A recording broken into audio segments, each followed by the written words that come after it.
Buenos días a todos ustedes. Hoy trataremos lo que son las infecciones dermatológicas más frecuentes. Para ello vamos a tocar el tema de escabiosis, pediculosis, piodermitis, dentro de ellas el impétigo, la foliculitis, el absceso cutáneo, erisipela y celulitis. Y por último las micosis superficiales, dentro de ellas la dermatofitosis, la candidiasis y la pitiriasis versicolor. Iniciamos con las escabiosis. Esta también denominada sarna, es producida por el ácaro Sarcoptes scabiei con su variedad hominis, donde cava el túnel la hembra fecundada. Este es un artrópodo, un ectoparásito obligado del humano. El contagio se efectúa por contacto directo piel a piel, no respeta edad, sexo ni raza y no cura espontáneamente, es decir que requiere tratamiento. Y es así que la hembra fecundada se introduce bajo la capa córnea.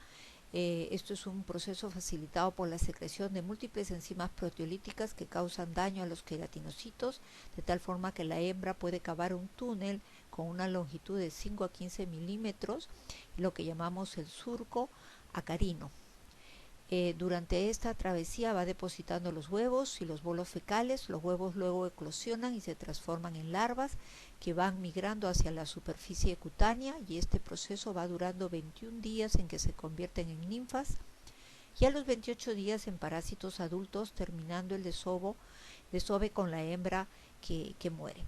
Este punto final del surco presenta una vesícula blanquecina que se denomina la eminencia carina de Bazán, y que es una vesícula perlada, y esto es el signo patognomónico en esta entidad. Que la forma de transmisión se hace bajo contacto directo con la persona contaminada, y es así como realmente se contamina no solo el paciente sino también su grupo familiar.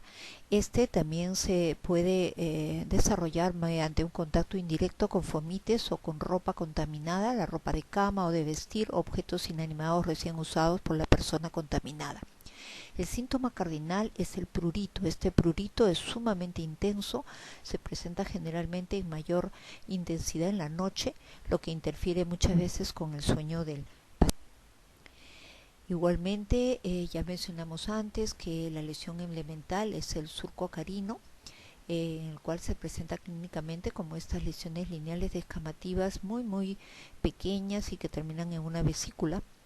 Estas se localizan a nivel generalmente de zonas intertriginosas, como son las zonas interdigitales. Las muñecas son muy difíciles a veces de encontrar, ya que si bien es cierta que esta es la lesión primaria por acción directa del ácaro, la mayor cantidad de lesiones se va a caracterizar por su polimorfismo lesional, es decir, lesiones pápulo, eritémato, vesículo, costrosas, puntiformes, distribuidas en la superficie cutánea, pero aumentan en las zonas de flexura.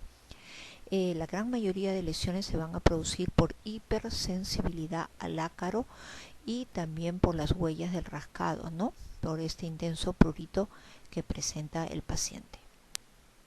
En el lactante, su distribución especial es a nivel acral. Van a ver la presencia de estas lesiones pápulo, eritémato, vesiculares y hasta pustulares, especialmente en las plantas y en las palmas. En cuanto a la escabiosis nodular, esta es una variedad que se caracteriza por la presencia de lesiones nodulares de color amarronado, localizadas generalmente a nivel de escroto, axilas y nalgas, y son el resultado de una reacción alérgica que perdura por la presencia de la cutícula de los parásitos muertos. En cuanto a la sarna noruega o costrosa, esta es otra variedad clínica en la cual se caracteriza por la intensa proliferación de ácaros, y en la clínica se va a presentar por lesiones de tipo hiperqueratóxico que generalmente se presenta a nivel de las palmas y de las plantas, pero igualmente vamos a tener lesiones pápulo, eritémato, vesículo costrosas, es decir, polimórficas, puntiformes, pequeñas en toda la superficie cutánea, pero aparte de ello, predominan estas lesiones rupioides o descamativas que se caracterizan por presentarse en palmas y plantas, que muchas veces confunde con un diagnóstico de psoriasis. La presencia de parásitos en esta forma clínica es muy alto, generalmente en la carosis diríamos común, vamos a o hallar o encontrar alrededor de 12 ácaros adultos. Aquí no, encontramos generalmente por cientos. Es sumamente contagiosa y generalmente se presenta en pacientes inmunocomprometidos o pacientes que han sido sometidos al uso y abuso de corticoides tópicos o que viven en lugares de hacinamiento. En cuanto al manejo y el tratamiento, este debe ser familiar, es decir, todos los miembros de la casa, les pique o no les pique, deben llevar el tratamiento. Y básicamente el tratamiento tópico es el de primera elección, y dentro de las drogas que se manejan en este momento es la permetrina al 5%, la droga de primera elección, con una tasa de cura del 98% y de escasas reacciones adversas. La aplicación es del cuello a los pies por una noche, baño a la mañana siguiente, lavar la ropa de cama y repetir el tratamiento a la semana. Ya han quedado prácticamente en desuso el uso del benzoato de bencilo al 25% y el azufre al 5%, que bueno, todavía mantenemos su uso en neonatos o en mujeres embarazadas. Cuando este no se puede llevar a cabo o en la forma de acarosis de la forma sarna noruega, el tratamiento sistémico con ivermectina o una gota por kilo de peso, administración de una vez a la semana por 2 tomas, es diríamos la terapia de elección. En cuanto a la pediculosis, esta es una infestación producida por el pedículos humano, variedad capitis, y esta se produce por el traspaso de un huésped a otro, por contacto directo cabeza con cabeza o por objetos contaminados como gorros, como cepillos o peines. En cuanto a la clínica, esta se caracteriza por un prurito muy intenso, especialmente se localiza a nivel de la zona occipital, que va a llevar a escoriaciones que muchas veces estas se infectan y van a desarrollar el paciente estas adenopatías cervicales muy dolorosas, que muchas veces es motivo de la consulta sin saber que tienen el pedículos en el cabello. Esta escabiosis o esta ectoparasitosis exclusiva del ser humano se va a caracterizar por la presencia de liendres o huevos que se consideran viables cuando se encuentran a una distancia menor de 1 centímetro del cuero cabelludo. Estas van a eclosionar luego de 5 a 10 días, permitiendo la salida de las ninfas, que luego de 3 mudas se convertirán en adultas. Una hembra adulta puede colocar 10 huevos diarios durante 30 a 40 días, que más o menos es el tiempo que vive. Recordar que este ectoparásito adulto es hematófago, lo que produce muchas veces reacciones alérgicas de contacto, y por ello el prurito sumamente intenso. En cuanto al tratamiento, la droga de elección en este momento es la permetrina al 1% en base de champú. Este se aplica en cabello limpio y seco durante 15 a 20 minutos. Su aplicación es una vez cada 3 semanas por 2 o 3 oportunidades. Claro está que quedan las liendres en el cabello y su extracción básicamente la desarrollamos o la recomendamos actualmente con el uso del vinagre diluido al tercio, que se coloca en el cuero cabelludo durante 20 minutos a media hora, y luego se hace uso del peine patrullero para ir retirando estas liendres. El benzoato de bencilo produce mucha dermatitis al contacto, de ahí que cada vez ha ido cayendo en desuso.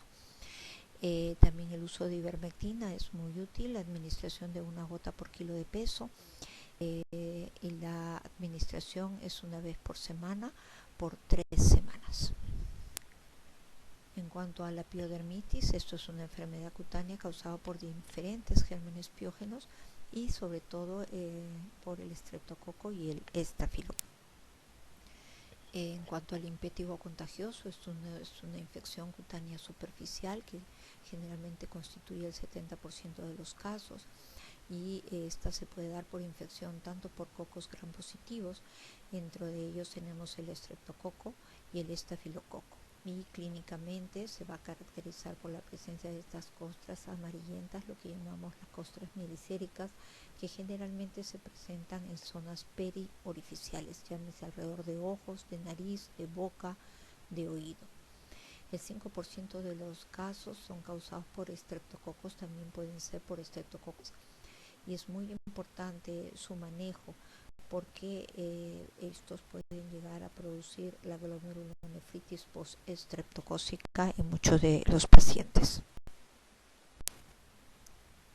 En cuanto al linfético buloso, esta se presenta en el 30% de los casos y se debe a la proliferación del estafilococo aureus, el cual va a producir una exotoxina llamada esfoliatina A.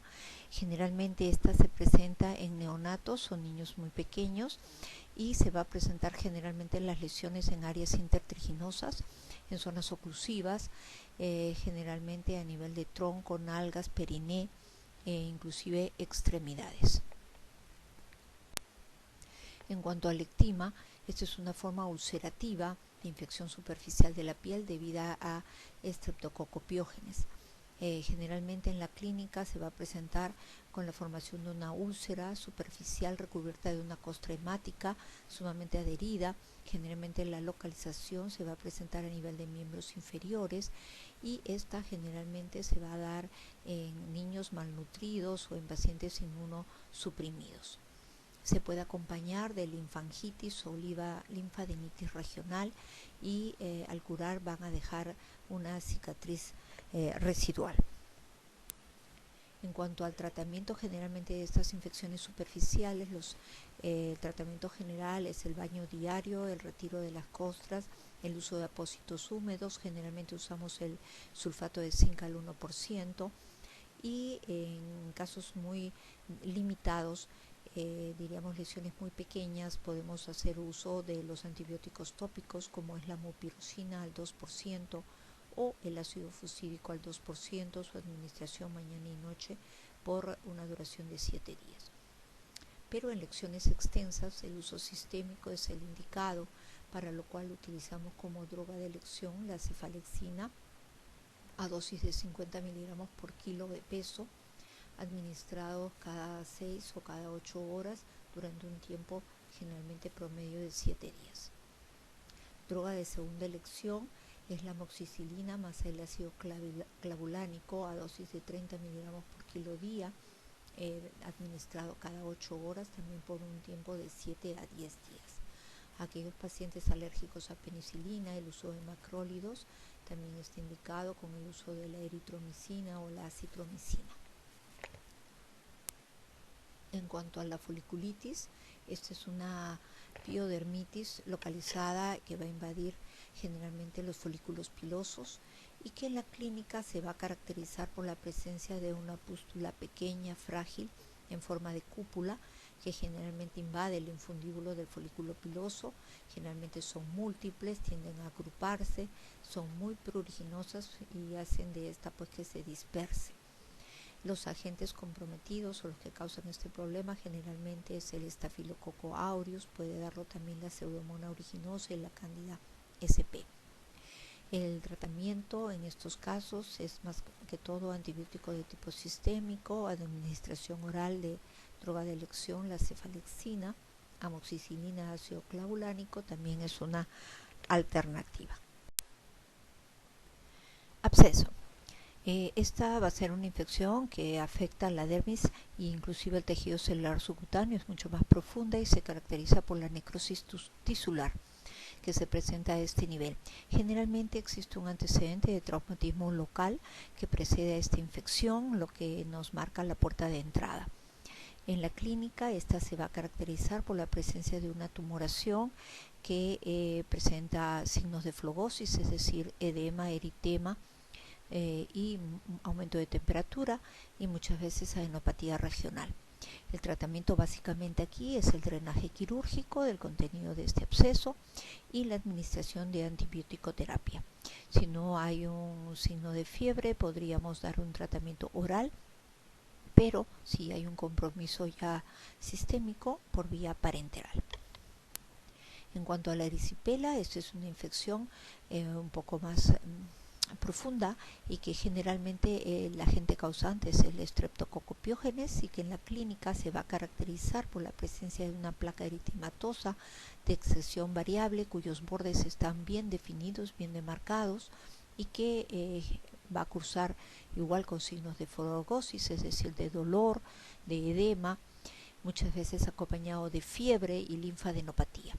En la superficie de estas lesiones se pueden presentar pústulas, ampollas e inclusive necrosis y que nos van a dejar posteriormente en su evolución ya de escamación y pigmentación postinflamatoria. La localización generalmente en un 20% es en cara y en un 80% en miembros inferiores. El tratamiento aquí es sistémico, básicamente por la elección o la administración de penicilina G sódica, dividida en 4 dosis o una cefalosporina de primera generación. En cuanto a la celulitis, esta es una infección ya un poco más profunda, en la cual también existe un factor predisponente, un punto de irrupción de la barrera cutánea, un traumatismo previo. Muchas veces se va a presentar como puerta de entrada una zona húmeda en un intertrigo interdigital. En niños menores de 5 años, generalmente infecciones del tracto respiratorio superior o también con frecuencia en pacientes inmunosuprimidos. En cuanto a agentes etiológicos, generalmente cuando existe una puerta de entrada a nivel cutáneo, el agente puede ser el Staphylococcus aureus o el Streptococcus pyogenes. En niños menores de 5 años, cuando existe una infección del tracto respiratorio superior, pensamos en infección por Haemophilus influenza, pero generalmente en pacientes adultos con diabetes o insuficiencia vascular crónica o la presencia de úlceras de decúbito, podemos pensar también estos gérmenes comunes o también la adición de anaerobios.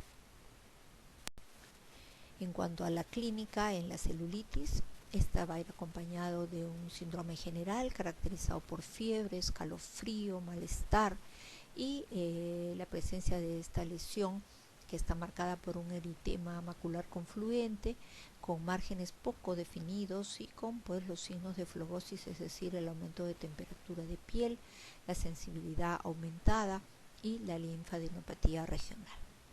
En cuanto a tratamiento, básicamente en este tipo de patología el paciente debe hospitalizarse para la administración de antibiótico-terapia en forma parenteral, siendo este que no luzca tóxico o tóxico, pero la administración debe ser parenteral y posteriormente ya se podrá rotar a la antibiótico-terapia por vía oral.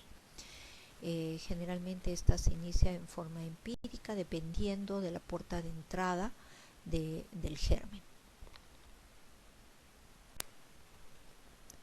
En cuanto a las micosis superficiales, estas son producidas por hongos que invaden tejidos queratinizados como es la piel y las faneras. Dentro de ellos tenemos los dermatofitos o dermatofitosis, las candidiasis y la pitiriasis versicolor. En cuanto a la dermatofitosis, está originada por un grupo de hongos filamentosos con la capacidad de invadir y multiplicarse en el tejido queratinizado. Tenemos 3 grandes géneros, el Microsporum, el Trichophyton y el Epidermophyton, que son de distribución mundial y de acuerdo a su hábitat natural se van a dividir en antropofílicos, zoofílicos y geofílicos, todos ellos con la capacidad de invadir la piel humana. Y esta infección se va a producir por el contacto y la posterior adherencia del hongo a la piel. En cuanto a la tiña corporis o tiña también de la piel lampiña, afecta generalmente el tronco y los miembros, excluyendo palmas, plantas e ingles. El agente etiológico más frecuente en niños es el Microsporum canis y en el adulto el Trichophyton rubrum. Se caracteriza por la presencia de estas placas eritematosas con un centro más claro y con un borde sobreelevado, bien circunscrito, que va creciendo en forma centrífuga Este borde puede ser papuloso, inclusive vesiculoso, con pústulas o descamación y que van describiendo forma de arcos o en forma circinada. Está acompañado de un prurito muy intenso. Tiña pedis, o también conocida como pie de atleta, es la dermatofitosis más común, cuya incidencia llega hasta el 70% de los casos. Agente etiológico tenemos el Trichophyton rubrum y el Trichophyton mentagrofites. Los factores que predisponen a esta infección es la humedad local, la maceración, la hiperhidrosis, el uso de calzado también oclusivo. Generalmente esta compromete la planta de los pies y también las zonas interdigitales. Se presentan tres variedades clínicas. La primera, que es la forma disidrótica o inflamatoria, en la cual se caracteriza por la presencia de lesiones eritematovesiculares muy pruriginosas que comprometen la zona interna del pie y también las zonas interdigitales. La segunda variedad clínica es la hiperqueratósica o de tipo mocasín, que se caracteriza por la presencia de estas zonas descamativas en la planta del pie. Generalmente cursa en forma crónica, no acompañada muchas veces de prurito. Y la tercera forma, la de forma de interdigital, en la cual se presenta descamación y maceración a nivel interdigital, es muy pruriginosa y que inclusive puede ser puerta de entrada para procesos de celulitis. El tratamiento en esta forma clínica de tiña pedis es el tratamiento con imidazólicos locales o con uso de terbinafina. Tiña mano. Es poco frecuente en la infancia, generalmente es en la adolescencia, en la etapa adulta. La evolución es crónica, generalmente es unilateral y está asociada a tiña pedis. Los agentes etiológicos tenemos el Trichophyton rubrum, el Epidermophyton flocosum y el Trichophyton mentagrofites. Para las personas diestras generalmente es en la mano derecha o se presenta en forma bilateral. Y hay que hacer el diagnóstico diferencial con la psoriasis, con la deshidrosis, con las dermatitis de contacto. Tratamiento generalmente son con derivados imidazólicos o terbinafina. En cuanto a la tiña facial, esta es una infección originada por la invasión del Trichophyton rubrum y Trichophyton tonsurans, y la clínica se va a caracterizar muy similar a la tiña corporis, es decir, por la presencia de una placa eritemato-escamosa, de aspecto anular, de crecimiento centrífugo. Y en aquellos pacientes que han sido manejados con corticoides tópicos se puede dar una forma muy sutil que llamamos la tiña incógnita. Aquí también el tratamiento es dado con imidazólicos o terbinafina de tipo tópico. En cuanto a la tiña capitis, esta se produce por invasión del cabello por los dermatofitos. Casi exclusivamente se presenta en los niños en la etapa prepuberal y es producida por los géneros de hongos Trichophyton y Microsporum. De ahí que van a presentar dos formas clínicas de acuerdo al agente o al microorganismo causal. En una tiña microspórica, en la cual se produce la invasión por el género Microsporum y que se va a caracterizar por la presencia de placas confluyentes en las cuales el cabello aún crece 2 o 3 milímetros, de allí es fracturado. Se presenta con mucho más descamación que una tiña tricofítica o también llamada tipo endotrix, en la cual el cabello rápidamente es tonsurado o fracturado y se van a evidenciar los famosos puntitos negros en el cuero cabelludo, lo que marca el diagnóstico. En cuanto a la tiña capitis en su forma inflamatoria o también llamada Cerium de Celso, esta generalmente se presenta como una placa única, pero también puede ser múltiple, pero generalmente es única, y que se caracteriza por una lesión de tipo granulomatosa, sumamente dolorosa, fluctuante, con la presencia de pústulas e inclusive costras mielicéricas en su superficie. Y esta placa, al producirle una compresión, se va a producir el drenaje de un material purulento a través de múltiples orificios foliculares, lo que se denomina o conoce como el signo de la espumadera. El agente causal generalmente son hongos de tipo zoofílico de la familia de Microsporum. En cuanto al manejo o tratamiento, está dado básicamente por el uso de antifúngicos que penetran el folículo piloso, por lo tanto estos deben ser sistémicos. La droga de elección para las tiñas que son del género Microsporum generalmente es la gliciofulvina a una dosis de 20 a 25 miligramos por kilo día por un periodo de 1 a 2 meses. También se puede utilizar generalmente en las hongos producidas por el género Trichophyton, la terbinafina, el itraconazol o el fluconazol. También para evitar la diseminación de las esporas, el uso del ketoconazol en champú se administra 2 a 3 veces por semana. Y en la presentación de la forma inflamatoria de la tiña llamada querium de Celso debe considerarse la administración o suministrar la prednisona a dosis de 0.5 a 1 miligramo por kilo día durante 7 a 10 días para reducir el dolor y la inflamación, que muchas veces va a llegar a una cicatrización o una alopecia de tipo cicatrizal permanente. En cuanto a la tiña unguial, esta está causada por dermatofitos del género el Trichophyton, tanto rubrum como Trichophyton mentagrophytes. Generalmente lo vemos más en adultos y generalmente asociado a tiña pedis y o a tiña manos. Tiene 3 variantes clínicas, la más común, la forma distal lateral, en la cual se va a presentar una onicolisis, una hiperkeratosis y es de color amarillento amarronado generalmente en la parte distal de la uña. Luego tenemos la forma proximal subunguial, generalmente asociado a HIV, en que se presenta en la forma más proximal de la uña. Y luego tenemos la forma blanca superficial causada por Trichophyton mentagrophytes, en la cual se van a ver placas muy bien delimitadas en la superficie de la uña. Todas estas 3 variantes clínicas, el tratamiento básicamente es por antifúngicos de forma sistémica. Candidiasis. Esto es una infección producida por organismos pertenecientes al género de Cándida, dentro de los cuales la Candida albicans es el más frecuente. Este microorganismo hay que recordar que forma parte de la flora normal de la boca, del trato gastrointestinal y genital. Y se va a producir una infección cuando se compromete esta barrera epitelial. Existen factores de riesgo relacionados con el sobrecrecimiento e inundación de la piel y de las mucosas, como es la disfunción endocrina, las enfermedades genéticas, el uso de antibióticos, cambios en la flora normal, el uso de la corticoterapia, la inmunosupresión, la desnutrición, la maceración y la obesidad. Una de las formas clínicas más frecuentes en pediatría es el Muget o también llamado candidiasis pseudomembranosa aguda. Generalmente compromete recién nacidos o niños muy pequeños, en los cuales hemos usado muchas veces antibióticos por otras causas o por contaminación a través del recién nacido, a través del paso por el canal vaginal.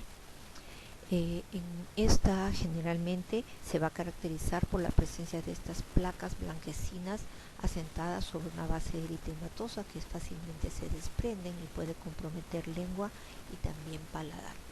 El tratamiento en estos casos es la administración oral de nistatina durante 5 a 10 días.